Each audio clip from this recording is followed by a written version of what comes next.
And remember that we spend about 7 seconds reviewing a resume. That's from an older study where they looked at like eye scanning and where things were important. So I would encourage you to make sure that your application marketing materials, resume, cover letter, a video, whatever it is customized to that employer. So I'm a fan of applying for less roles, but then being more discerning and then focusing your time on highlighting yourself and customizing that resume application to the job. Hey everyone, thanks for tuning into Career Hack, a podcast dedicated to assisting college students and early career professionals with entering the workforce and ascending the corporate ladder. I'm Brandon Amoroso, co-founder of Apex, which is a scaleless company that sends 30 plus internships today to college students across the country searching for opportunities. And today I'm talking with Jess Miller-Merrell, who's the chief training facilitator and content creator at Exceptional HR. Thanks for coming on the show. I'm glad to be here. I think it's going to be a fun conversation. So before we dive into things, can you give everybody just a quick background and intro on yourself? Absolutely. I've worked in human resources in some form for over 20 years.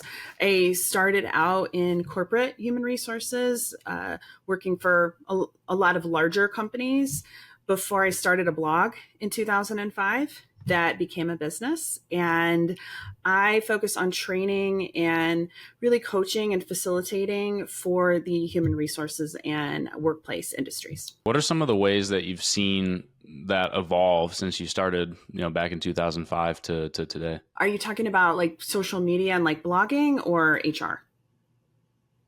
More so on the HR side, though obviously Okay. You were an early adopter, it feels like, of blogging if it was all the way back in 2005.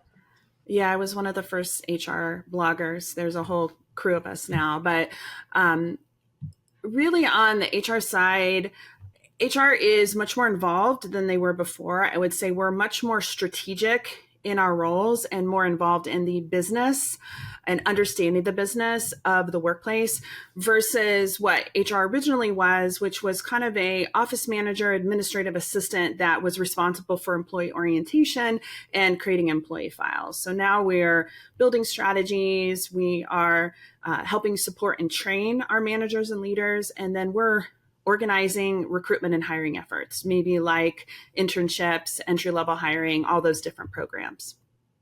Yeah, I've seen things at certain companies where they'll have like a chief people officer, and I feel like that's a relatively new role, not one that you would have seen maybe in 2000, 2005, though correct me if I'm wrong.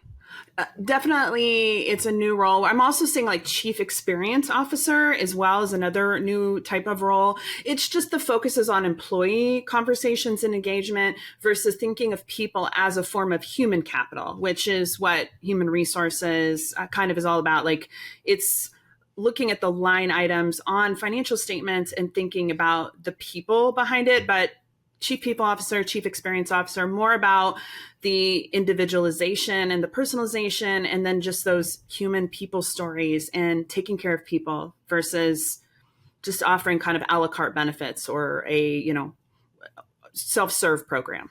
Yeah. How does that translate over to the other side of the table with the actual, job seekers and then employees, especially those that are just entering into the workforce?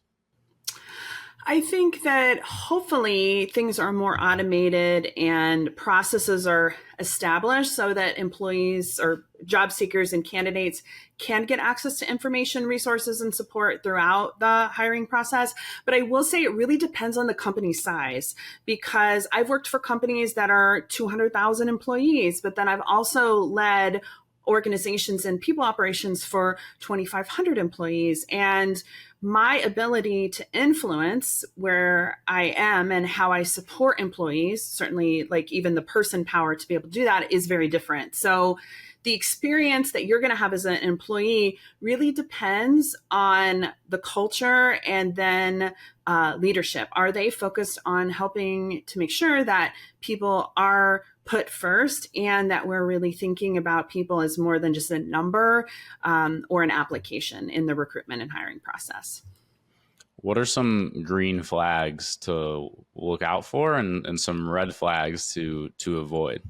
Green flags are when you submit the application, like you're getting a response back, some sort of, even if it's automated, that says, hey, I'm glad to hear from you. It doesn't have to be a person. Just know that recruiters and HR leaders are probably managing, I would say, 20 to 40 job openings at a time. And each of those openings is going to have anywhere between 200 to maybe 2,000 applications. So if somebody's getting back to you and maybe following up, or they reach out to you beforehand and invite you to apply, or you can have a conversation to build some rapport or relationships, that's a definite green flag for me. I also do like to look at employee review sites to see what people are saying and are employers responding to those, because oftentimes review site reviews are not positive.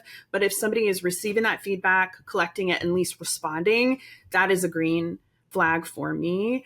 I think red flags are, and this is the hard part, is creating an experience that is consistent for everyone. So if I see a video on TikTok about somebody's bad experience, or they didn't hear back from XYZ company, or maybe they went through 9 rounds of interviews, obviously those are red flags. I would like the employer to be very upfront about the number of steps that are going to be in this hiring process, the amount of time that you have to invest, so that you can know where you stand throughout the process. Because you might spend 45 minutes on an application, you might go through 4 different interviews. Those are going to be between 30 minutes to an hour and a half each.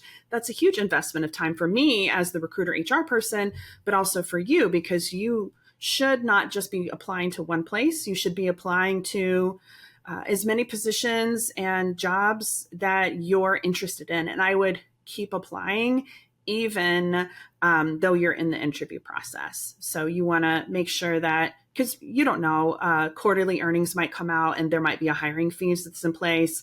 There are still a number of reductions and layoffs that are happening right now. So you might be far along in the process and think that you're going to get an offer, and then corporate puts a kibosh on hiring, and so you're stuck. So I wouldn't wait. I would keep interviewing and applying up until your first day, or even a couple weeks into that your first few days.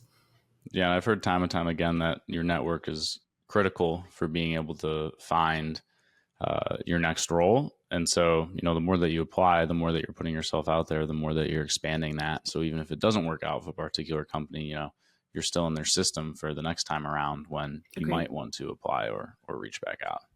Another thing that I would also suggest, and I say this a lot to young professionals, is you want to go and network in the places where you're number one in the room. So that means that you're not going to be surrounded by friends. So I would go to places that your boss is going to be, or your future boss's boss is going to be. Start being there, have the business cards, have your contact info. It's uncomfortable, but you go up and you ask them more about, what they do, where they work, a few questions about the company, let them know that you're interested, and then make that connection with them over LinkedIn or whatever place that is appropriate. But go the places that your friend group, if you're in college, like your peers in the same university or college program are not. And that is something that I do as an entrepreneur. I always want to put myself as number one in the room. So I like to go where my competition is not. And people in your college programs, they are your competition for internships, jobs, and all those things. It can be a friendly competition, but be more strategic. Don't just head to the young professionals networking group stuff, happy hour. Head out to some other places, again, where your boss and your future boss's boss are going to be. And you don't have to have as many conversations. You can have a couple really solid ones that might lead to some opportunities. Yeah, and be strategic with the ones that you're choosing to go to and where you're spending your time, because you only have, so much time in a day. And I think about it in the same way that, I think about approaching conferences or engagements that I do myself personally. It's not like I'm going around and saying yes to absolutely everything and, overextending myself, because there's definitely things that just aren't worth the time, either because the event itself or it just doesn't necessarily fit up or fit best with what you are trying to accomplish or do. And so sort of teasing out and figuring out, where you can be the most effective in spending your time. But I agree with you in terms of having to break out of your bubble. You can't just network within your same, circle of friends. That's not really the way that you're going to be able to advance your career and progress.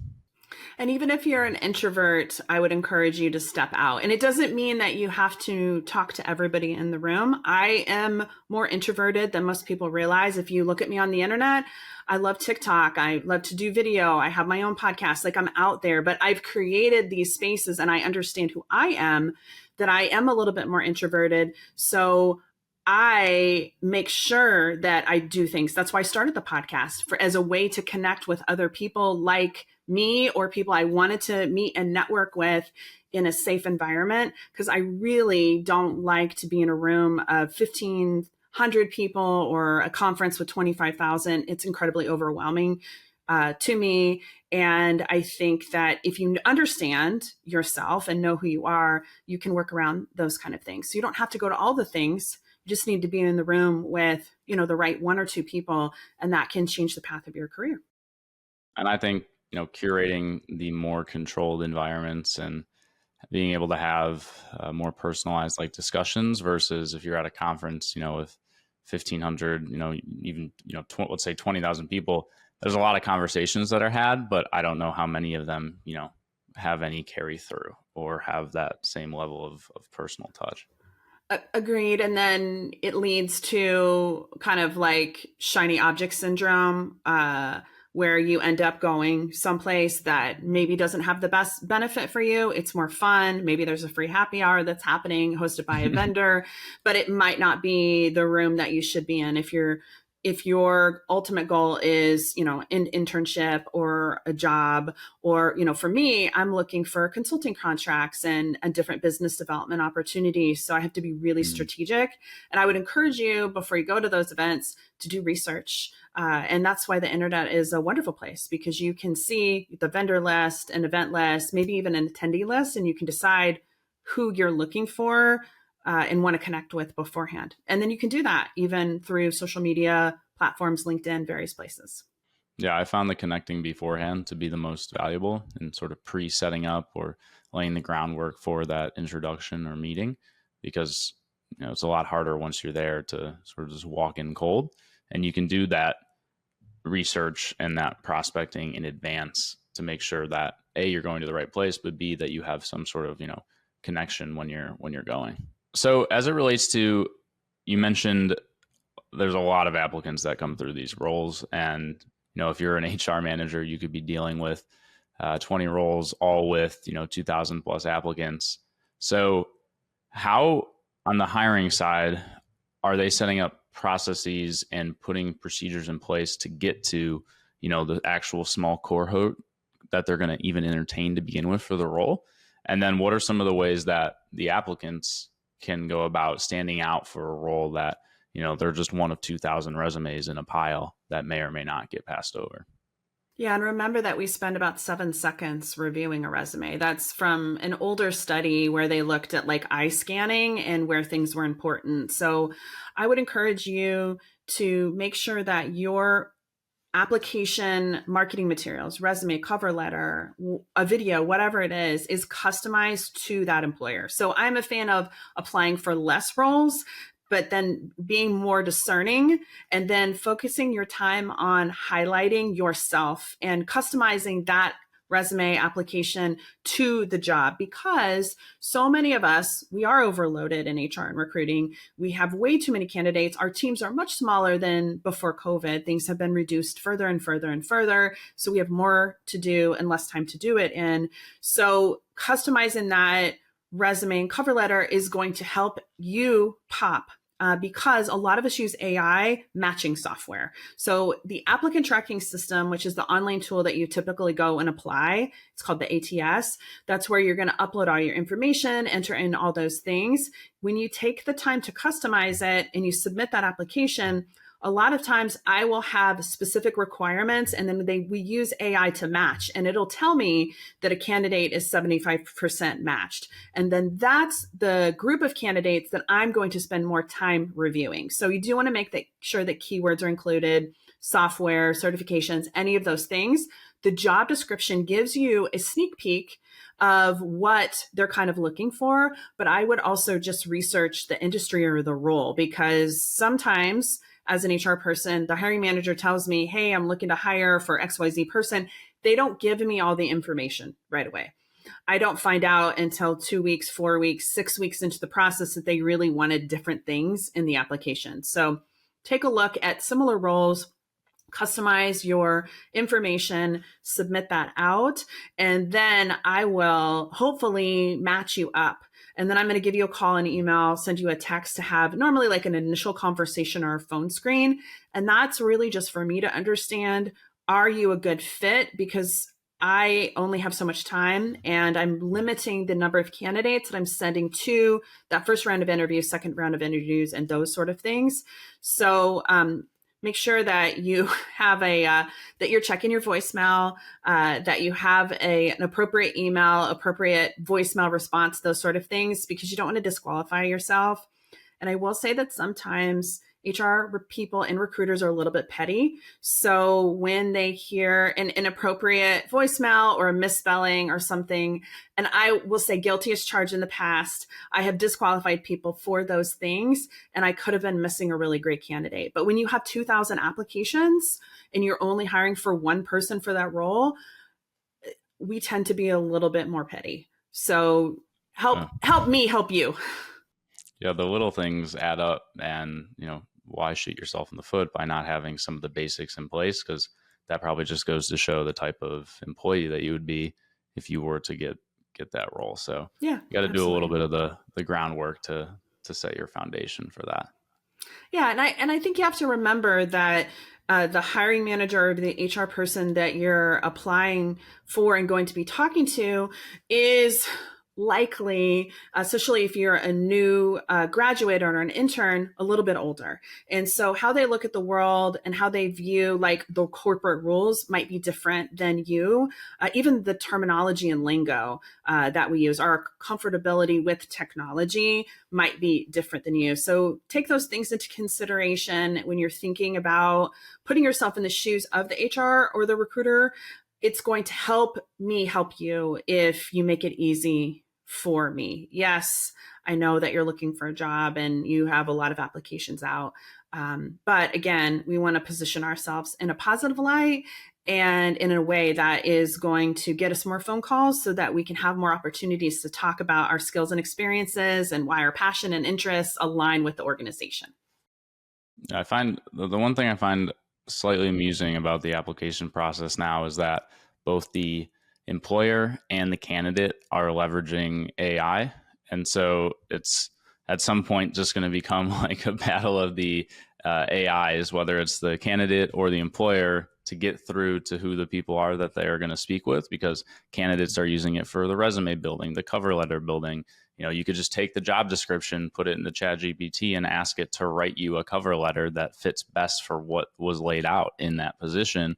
And then you have the companies leveraging ATS systems that are building processes to be able to sort and filter through it. So it's like you have these two competing interests, both using AI to try and get that open role filled. So it'll be interesting to see how that continues to evolve.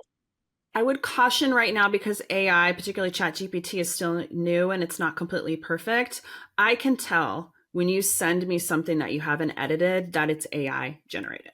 So I can see if I'm reviewing things, because everybody's information looks the same. The words are the same. Like, you have to be a prompt master to be able to make this your voice, completely your point of view, and not the same as the other 45 people that are being smart that are also using AI. I'm not saying don't use it, but what I'm saying is go in and you need to edit that stuff and make it 30% different, because there are tools that are looking at if your content is AI generated, and some recruiters and HR people see that as a negative. Personally, I think, hey, I'm an entrepreneur.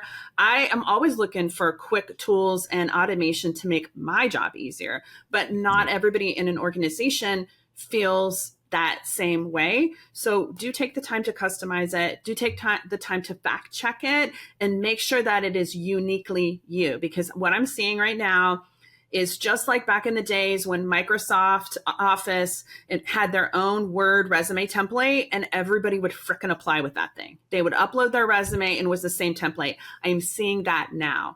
And a number of recruiting leaders see the use of AI without customization as a negative. And again, we want to position ourselves for a conversation. So do take the time to customize those things. It's funny because my 15-year-old uses ChatGPT and AI tools to help like craft outlines for her schoolwork and stuff. I can also tell when it's not written by her. So it's not 100% smart yet. So just know that if I'm looking at 2,000 resumes a week, I can see, especially if I'm a heavy user of ChatGPT, which I am, I can see which ones are AI generated and not. So just take the time to customize a little bit. Yeah, it's kind of ironic. We're looking for people who are able to leverage AI for the role that we're hiring for, but we don't want them to use too much AI to apply for that particular role. But to your point about resumes, what are some of the things that, let's just use green flags and red flags again. What are the green flags of a resume and what are some red flags that cause you to, you had your 7 seconds and this isn't moving on? The most important things need to be on top. So contact information, maybe your work experience or skills that pertain specifically to that role, even if it's a college class or a volunteer project, because the top part is going to get viewed more, and then I'm going to spend less time viewing below. I think that you should focus on achievements or like how you helped the organization. So even if it is a TA job or something that you did at the university, like how did you improve efficiency and drive revenue? Those are important things. How did you help support the organization to make money or a project? What was the outcome of those things? Those are incredibly important. I like to see a couple of those underneath like an experience of a job so that it kind of sets you apart from the rest. If you haven't had a internship yet, but you maybe have been a server for a year and a half at a restaurant, talk about like how you help support the scheduling program, or if you train new hires and do additional things. Those are the kind of things that I want to see as a manager, because I know that you don't necessarily have the exact skills that I'm looking for. You're new to the working world, but I want to see that you have the initiative, that you're willing to be professional, that you are willing to learn and grow. And for me, those things are more important than others. I don't know. Some places like cover letters, some places don't. If you have like weird gaps on the resume or different things, it doesn't hurt to add a cover letter to say like, I backpacked in Europe for 6 months. And this is why after I graduated, there was a little bit of gap, or I went this place and did this internship. Those kind of things I think are important to clarify, because if I do like what I see, but there's still questions, I'm going to go to the cover letter or more material to take a look. The other thing I would say is a number of hiring managers and HR will review social media.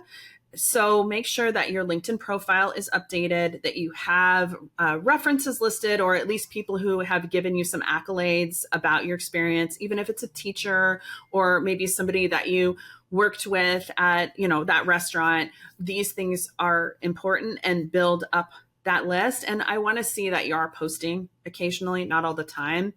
A number of companies are using social media background check screening. So if you are posting on social media profiles, I think a lot of employers are really terrified of those things. So they are double checking, and they're doing that early in the hiring process to see. So just make sure you have your stuff locked down, change your name. I have a friend, she has her name. Her name is very original. She has it misspelled on her Facebook. So if somebody's Googling or looking, they aren't going to be able to find her Facebook profile.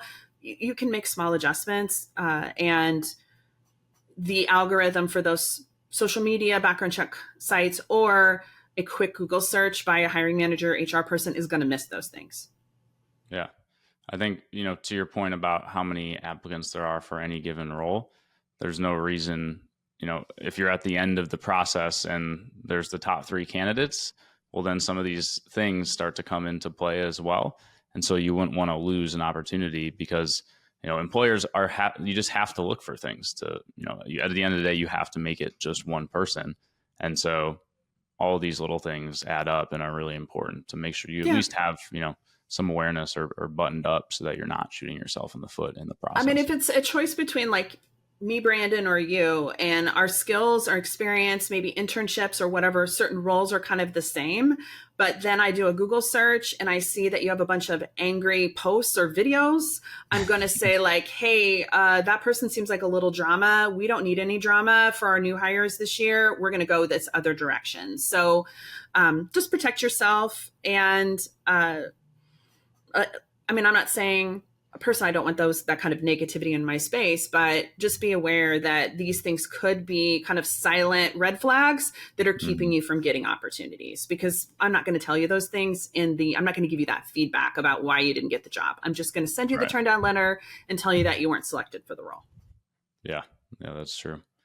What do you think about work from home for internships and entry level positions? So I will say that like my team, there are people on my team who have never met in person. And so we're a fully remote team.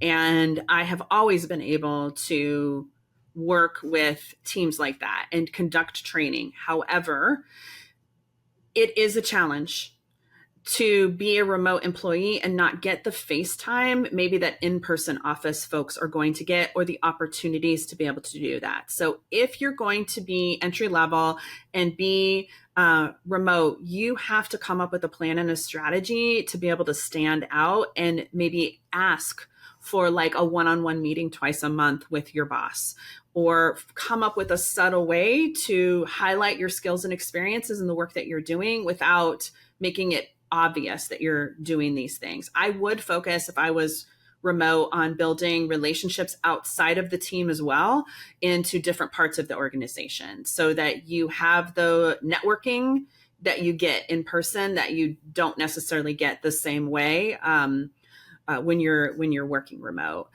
I think that if you can go into office, at least for the first 2 to 5 years of your career, I think some in person would be great. But once you hit a certain point in your career, you don't necessarily need all that in-person things happening. But it is nice to network, build relationships, and then just learn through the environment that you're in. A lot of managers don't know how to lead remote teams.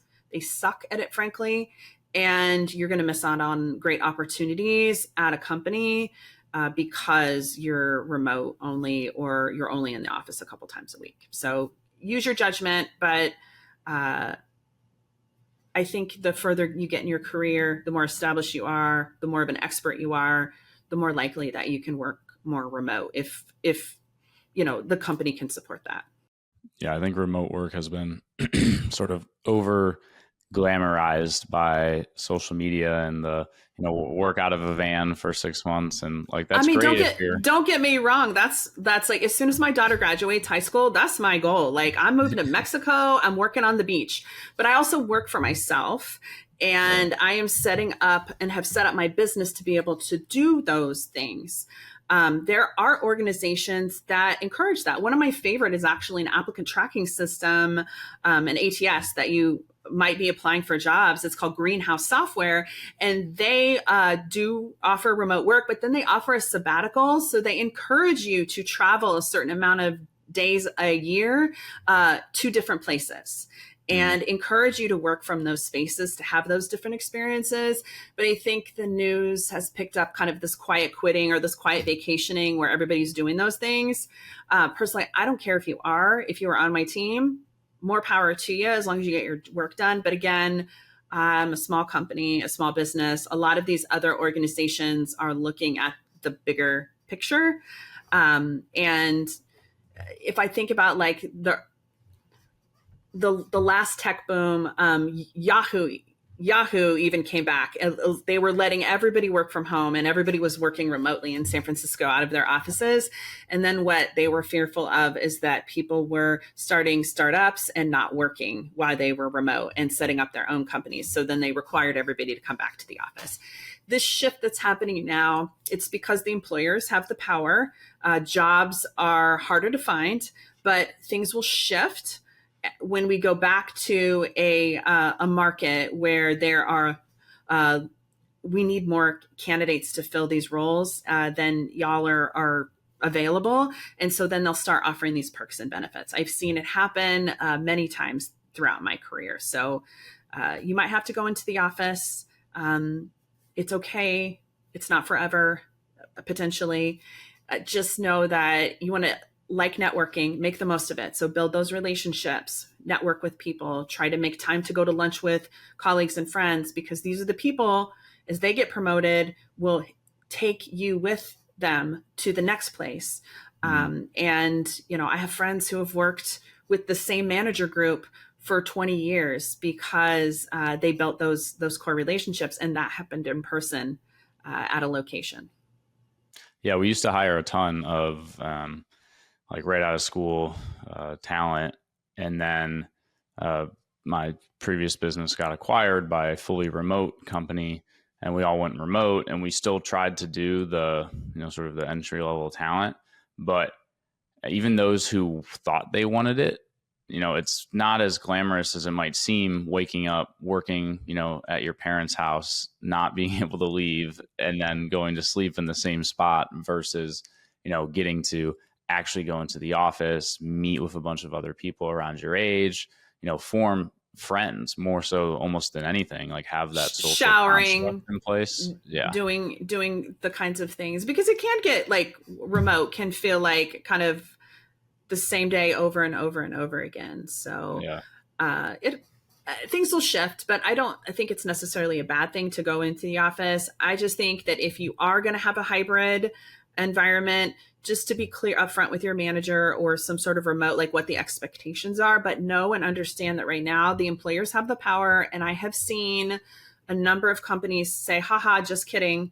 We hired you and now you have to come back to the office. This happened to one of my friends at Amazon. She moved to Hawaii. They gave her the green light in the middle of COVID to move from Seattle to Hawaii. And then they said, just kidding. We need you to be back in the San Francisco office or someplace. And she's moved. She's bought a house. She has a life. She had to quit her job, and she's still looking for work 7 months later. Yeah, at any moment, the company policies and rules can change. And especially at an organization of that size, it is what it is. It's not like it's going to, there's not a lot of exceptions that are being made. Yeah. So if you had one last thing to tell or give advice to, those that are looking for that first internship or looking for that first entry level role, what would it be? I would encourage you to do your research. So kind of have a rough idea of like what your game plan is for yourself, like, the first year, 3 years, 5 years, so that you can be familiar with the career path, the plan, so that when you go into that interview or you are having conversations with recruiters and HR leaders, that you can let them know that you have an understanding. The other thing I'll say is research the company that you're meeting with. One of my biggest pet peeves is when you don't even know the company name, where we're located at, the role that you actually applied for. So come up with some sort of organization system and put that together so that when I call you, you know what the heck I'm talking about. That happens a lot. And then our first interaction is leaving a bad taste in my mouth. And then you're being labeled as the person who didn't know what job. So again, it's a red flag for me about you. No, that makes sense. Well, I appreciate all the insight and for you taking the time to come on today. But before we hop, can you let everybody know where they can find you and connect with you online? Yeah, my website's called Workology, so you can head over to workology.com. My favorite place right now on social media is TikTok. So if you head on over there at Workology blog, I post videos a couple times a day. It's just my favorite place to be. So if you're over there, love a comment or just send me a DM. Awesome. Well, again, thanks for coming on. For everybody listening, this is Brandon Amoroso. You can find me at scalus.ai and apexearlycareers.com. Thanks for listening, and we will see you next time.